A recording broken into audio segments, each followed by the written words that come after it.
Thanks for joining us again, John. We are here today with John Davis of Solare Energy. Last time we were together, we reviewed a typical solar installation for a San Diego home, where we looked at the annual production report as well as the sales proposal for a 6.5 kilowatt solar system. Today, we're going to look at the same case with a battery option. So it will be a solar plus storage. So John, take it away. Tell us what that looks like. Great, thanks, Karen. So what I'm going to do is I'm going to ask to share screens with you so I can go over some of the things that I had to look at when we were designing the solar system that comes into play that'll help hopefully give you and the customers that are listening to this kind of an idea of what we're looking at as contractors. Right. So I'm going to share my screen here with you folks. And so what we're seeing here is, so this is the home. So you can see that this is the home with our concrete tile roof that we were putting the solar up here with. So this is the home's main panel. Fortunately for us, on this case, the main panel is located right here on the wall on the outside of the main panel.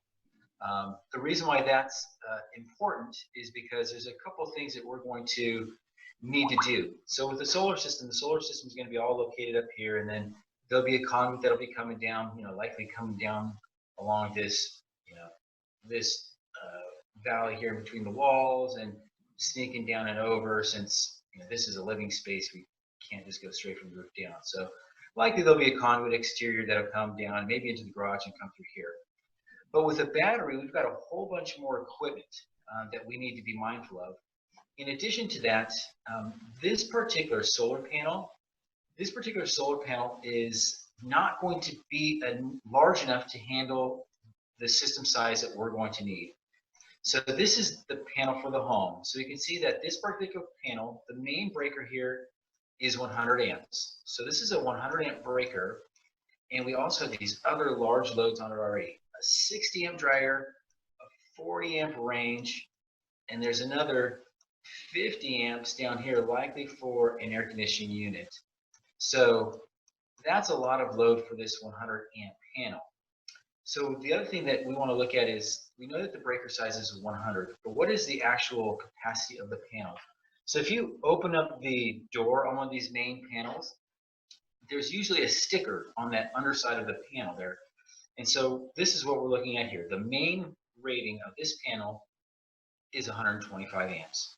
So this panel is a 125 amp panel with a what is called a derated, or less than 125 amp, in this case 100 amp main breaker. And so on a panel like this, we can put up to 50 amps of solar and or batteries. But if you remember from yesterday's program, we've got a customer that's going to put about 5 kilowatts of solar, almost 20 panels. That's going to require 25 to 30 amps of breaker for the solar. And then the battery that we're going to add is also going to have the capacity to send in another 5,000 watts or 5 kilowatts. So we're going to need another 30 amp breaker. That is going to push us well beyond the 50 amps that we're able to do, which is 60 total here. So that then pushes us into really the world of having two options.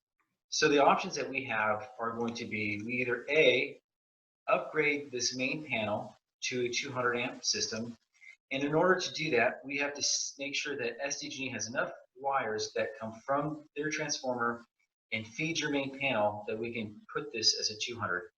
If it does not, then we're kind of faced with a really tough decision, because then we're going to have to pay for trenching. We have to dig up all this concrete from here all the way to the transformer, which is going to be somewhere out here off the street, to get that amount of capacity. That is when the costs go up considerably. That's when the cost is up. So a service panel upgrade is about $2,000.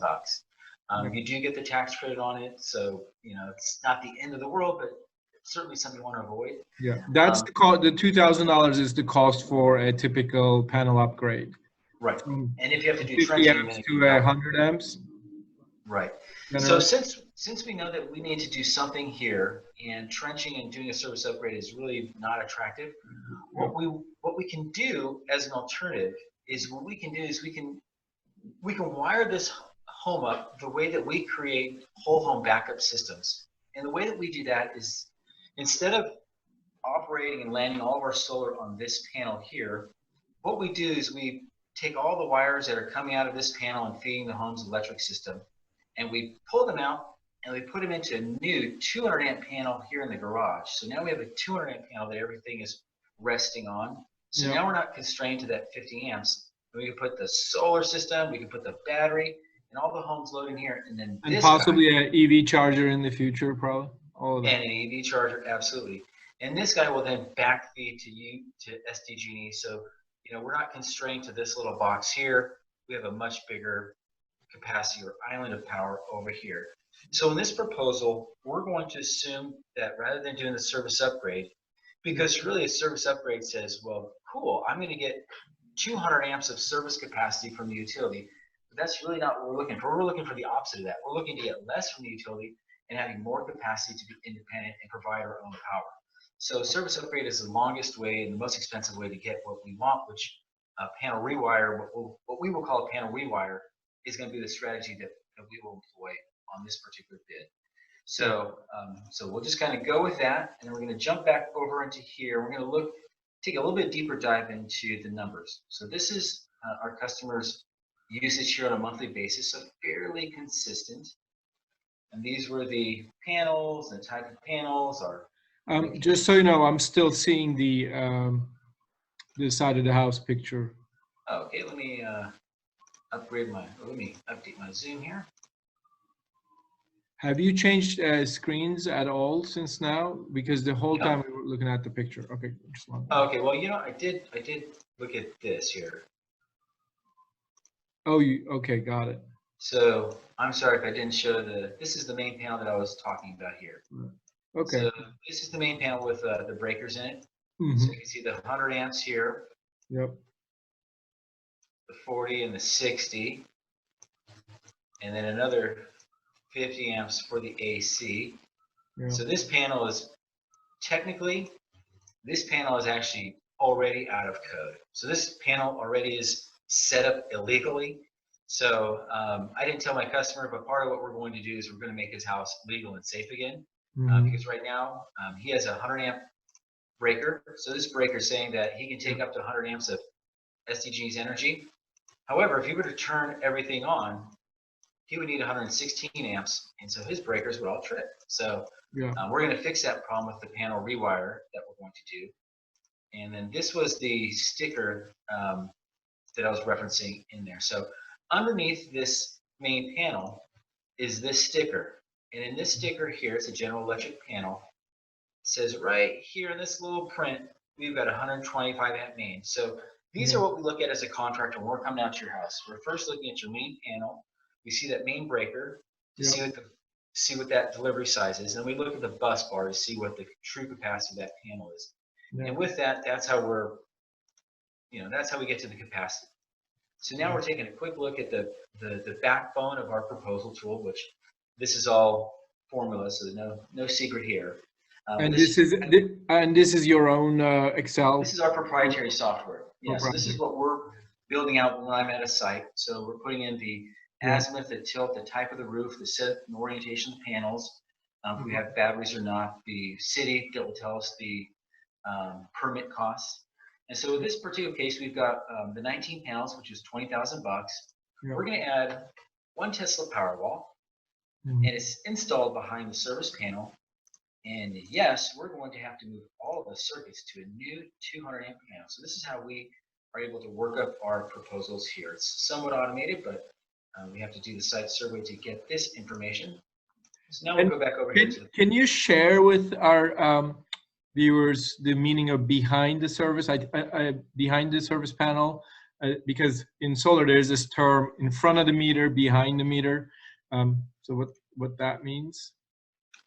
Yeah, and so behind the meter or in front of the meter is essentially is saying that everything that's after the meter. So SDG&E is sending all of its wires from the Sunrise PowerLink and SDG's transformer stations, excuse me, transmission stations to your house. And when it gets to that meter and it passes the meter and it enters your home, that's behind the meter. And now it becomes yours. So energy after it passes through the meter, you paid for it, and that's your energy behind the meter. So when we install this panel rewire behind the meter, that means that after the energy is passed through the meter and everything past that is yours. And so we're creating energy that's going to be generated on your side, and it will go back to SDG&E. So behind the meter means you own it. Front of the meter is essentially SDG&E's side of things. Right. So we'll just keep that as kind of the shorthand. And so the battery goes behind the meter. And does the battery fill itself up from the power that comes from the panels, or does it fill itself up from the power that comes from SDG&E's transmission station?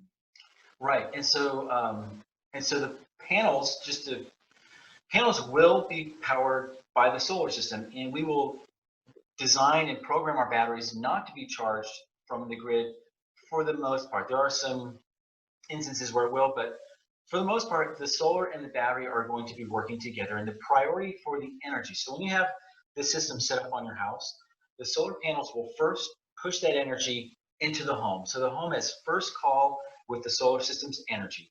After the solar system is pushing that energy into the home, if the home doesn't need all the energy that the solar system is generating, then the excess then goes into the battery. The battery will then take second position, and after the battery is full, the grid takes third position. So that's kind of the order of operations with regards to where the energy goes.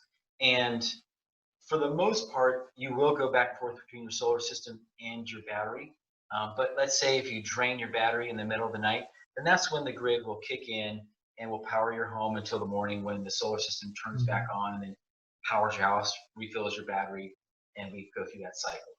And is that setting something that you guys do as the contractor servicing the system, or is that something that a homeowner can change, those orders of things? I mean, can the homeowner say, I don't want to fill up my battery, I want to send it all to the grid, or something else? I don't know what the various scenarios that might come up. So some of these inverters do require programming to control the charge and discharge, and one could, but it would be highly discouraged from a contractor to do that. So some of the more sophisticated batteries, such as like Tesla, come with the software where it's all automated for you, and you get to choose what strategy you want to employ, whether you want to have maximum backup or maximum savings or somewhere in between. Right. Other batteries, it's a little bit more pre-programmed, and you have A or B option, and you have less choice. But for the most part, yeah, you don't want to touch it as a homeowner because it will be, it could open up issues for you. Got it. Great. Sorry, please go on. Okay, so we were talking about the service panel issues and how we sort of dealt with those. So in this particular quote here, you can see that we've got that same solar system. Now we've got the power wall, and in there, the details do include the 200 amp sub panel, moving all the circuits to a 200 amp sub panel. So with this particular home, this system is designed to more or less keep them off grid most of the year. There will be some times in the wintertime when we have our long periods of rain where the solar system just won't generate enough to fill the batteries, and on those days we will call on the grid. But throughout most of the year, we'll have ample amounts of energy. The limitations on this particular battery. So we'll take a quick look again back on the panels here. So with one power wall, the power wall is going to have a couple of features. One of the features is it's going to provide backup. So here in San Diego and in California, when our utilities have their planned shutouts because of fire, winds, or anything in the above, the batteries are going to allow your solar system to keep on producing and allow your home to have power when the grid would shut down. And if you did not have a battery, your solar system would shut down with the grid. So the batteries do allow you to continue to operate. With this particular home, we see a 40, and this 50 amp air conditioning, likely air conditioning breaker down here. In the case of a power outage, those 3 loads we would leave offline or off of the backup loads because these currents are too high for the battery to handle. So if the sky falls and the power's out, well, you're not going to have access to your dryer, in this case your electric range, and likely the AC unit. You'll have all of your lights and plugs and refrigerators, microwaves, communication, but in this particular home, we will have to leave off these higher load items. With 2 Powerwalls, it could be a whole home backup where all this could be included, but in this particular case, we weren't looking to do that. We were looking to get a little bit of saving or a little bit of backup and a little bit of savings, and really kind of prepare for for benefit today. But if tomorrow we need more, the assumption is with this particular customer that he'd go ahead and buy more in the future when the prices came down. So we'll go back here. Right. So now we've got the solar system now with the battery and the solar cost included. Currently, there are state rebates for batteries and storage that are paired with a solar system. So the rebate will come after the install. And then we have our 26% tax credits that are still available. So looking at those numbers, the system price went up by almost $13,000 or so. And that includes Tesla Powerwall 1 or 2 batteries? Yeah, so this is the Tesla Powerwall 2. So it's the 13.5 kilowatt hour battery. 2 of them or 1 of them? This is just one of them. Oh, it's a 13.5 kilowatt hour battery. Correct. So that's about a fifth the size of a Model S Tesla's battery in a way. Exactly. Yeah. About 1/5. Okay. Yeah. And then obviously there's rebates associated with that, and that's. And that's this year. So these are the self-generation incentive program rebates. So we will file the paperwork for these for our customers. So it's a lot of paperwork that we'll take care of, and likely 3 or so months after the battery's installed, you'll get this check from the utility. Yep. And then the following year, when you file your taxes, is when you'll get your tax credit. So, and just for the benefit of viewers, what is in a typical solar modules installation scenario or solar system, we talk about the dollar per watt price of a solar system, and we reviewed that in our last recording that this particular scenario was $3 per watt. And how do you talk about the price for a battery? Is it dollar per kilowatt hour or? At this point in time, I really do not, because the batteries have the ability to do, Many to different maximize things. savings or increase independence, or neither of the above. And because the homeowner has the ability to control it and not me, I essentially just say what the battery can do and allow the homeowners to electively use the battery as they like. Because what I found is that for the most part, I only use my battery to be off grid. I very rarely try to game the rates and monetize the battery as much as I can, because my solar does most of the work for me. So if I was to promise or assume that every solar customer was going to work their battery hard and try to get the maximum savings out of it and sell it under that sort of guidance, I might not be really, accurately, portraying what people may do or want to do. So I think the battery is really not about the payback so much, because relative to the solar, the payback will be much longer, 7, 8, 9 years relative to 4 or 5 years. Yeah. Would it be fair to characterize then that and you guys are one of the, probably one of the most active battery, solar plus battery installers in the San Diego area. Would it be fair to characterize that about 80% of your customers really get the battery, not to really like arbitrage and buy and sell energy, but more for peace of mind in case the grid goes down, they can run the house off grid and run the key. I think there's like 3 equal parts to it. There's there's the peace of mind folks that that just want to have, you know, that security, and you know, are tired of SCG raising the rates. Yep.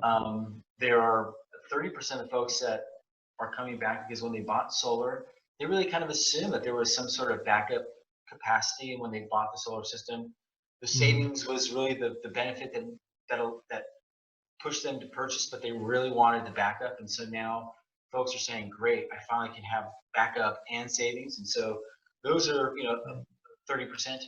And then the other 30% are folks kind of like myself or similar, where they know that the batteries are going to increase in value, and that because they're heavily subsidized right now, that it's a good time to buy.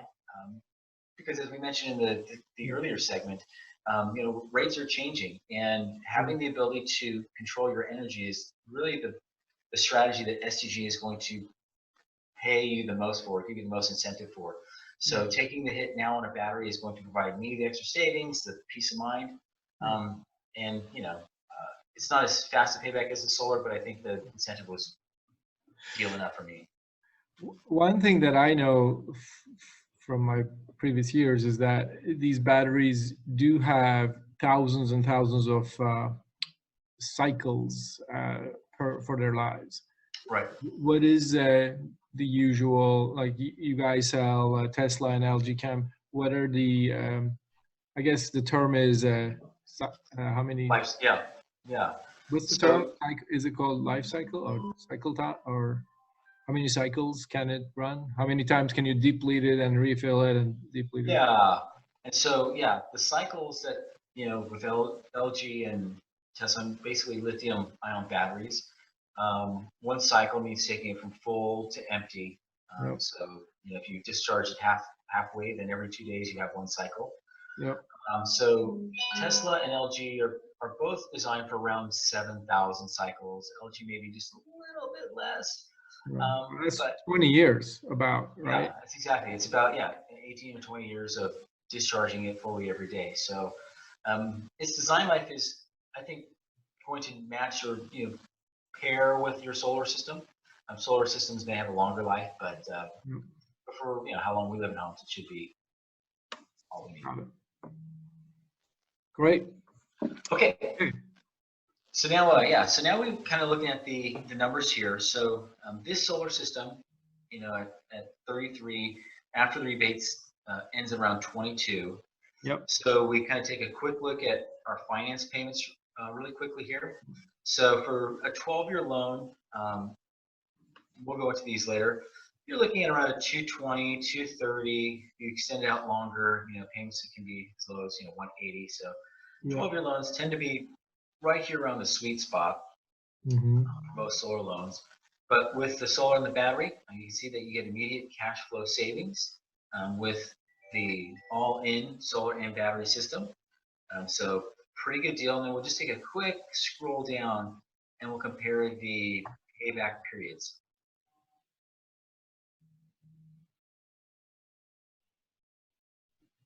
So the payback period went from about 5 years to 7 years now with the. But we don't add any benefit from the battery because we don't know how you'll use it. So 7 years is kind of a worst case scenario if you had a solar system and a battery and you just use the battery to sit there fully charged and never using it. Likely we'll all use our batteries to offset those peak price rates and get additional savings for it. And so here's just, you know, a little list when we have our proposal, just reminding folks of how you can use the battery, what the use cases are. One obviously is backup power. So if the grid goes down for any extended period of time, you know, you've got your solar and your battery and you're good to go. How we will monetize it, you know, by rate arbitrage. So we'll store our energy up during the daytime, and this will all happen automatically. You just have to select one button in the app and it will shift to one of these three operational modes. So this allows us to charge and discharge at the most advantageous times based on the rates that we're in. And this will also work with your EV. So if you have an EV charger, this will also talk to that. And this is usually the use case that I operate in, which is maximize self-consumption, which just says I'm going to go back and forth between my battery and my solar system every day, and I want to be as grid independent as possible. And by result, I don't use energy from 4 to 9, but the difference is that I don't push energy back in excess from 4 to 9 like I would here. Here I store that excess energy to get me through the night. Right. And in that third option, you can still, in the case of a grid shutdown, or if the SDG&E goes down for some reason, you could still run the house from the battery. Yeah, and in every case, if the grid goes down, it will automatically switch over, and you'll be in self-consumption mode essentially, where you'll be going through, just trying to get through to the next day with your solar and battery. Of course, let's see. You have a 13 kW battery, and this particular house was using more like 900 kilowatt hours per month, if I remember our first session correctly. So, the battery holds about, so that 900 kilowatt hours a month is about 30 kilowatt hours per day, and the battery holds 13. So they're gonna have to, not use all the electricity. No, the battery is only going to operate during the solar's off time. So, I see. so remember, most of the day the solar. Oh yeah, that's right. So because the solar is still producing 30 kW. And the solar system is going to be backfeeding the grid, so that energy. Yeah. Okay. And lucky for us in San Diego, most days are sunny, and yeah, even today is a little sunny. Yeah, exactly. So that would work. Yeah. Okay. So maybe a 20-30% trimming of consumption might be required some days, but. So what would happen? So yeah, let's say if what we're talking about is like the grid is down and it's red dawn apocalypse now, here we are, it's over.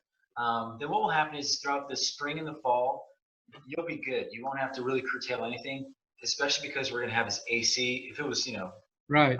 You don't need, AC is a big yeah. The challenge actually would be the opposite. The challenge would be that we'd have so much energy that we'd have to use it. Because if we're off grid, the benefit right now is that if we have excess energy, it just goes into the grid and they use it up. If we're off grid, then we need to send that energy somewhere. And so we'll need to be running and using energy during the day to make sure that we don't overfill our battery. So that's but of course, that is something. That problem is faced by all the remote off-grid operations. And well, actually, here's what happened. So last year, the power went out here in down the East Village where I live for 2 days, just a little couple blocks. And we didn't notice it at first because we had, solar system battery was going.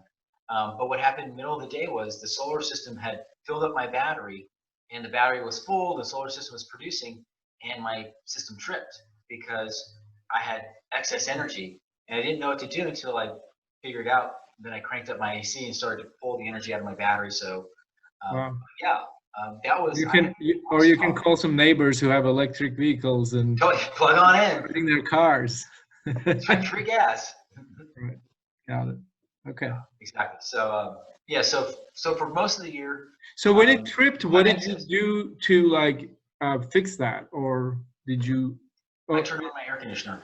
But what if you couldn't do that? I guess. Then you got to turn on your lights and crank up your AC or whatever. Turn on whatever you can. Disconnect it, or can you or can you give all that extra energy to a ground wire or something? Which probably is not a good. In theory, you could. Typically, there's only a couple, 1,500 or maybe a kilowatt of energy that you have to strip off. So it's not like you have to do a whole bunch of wasting energy, but during the peak of the day, that's one thing that that we have. Cool. The opposite would be in the wintertime if we had same scenario and it was extended rain days and gray, dark, cloudy days. That's when we'd have to really curtail our usage, and likely to be by 50%. Cool. Yeah. Thank you. You got it. So so that's all about batteries and storage, at least all the fun stuff that I can think of right now. All right, then. I guess that concludes our session on batteries. And next time we'll talk about financing.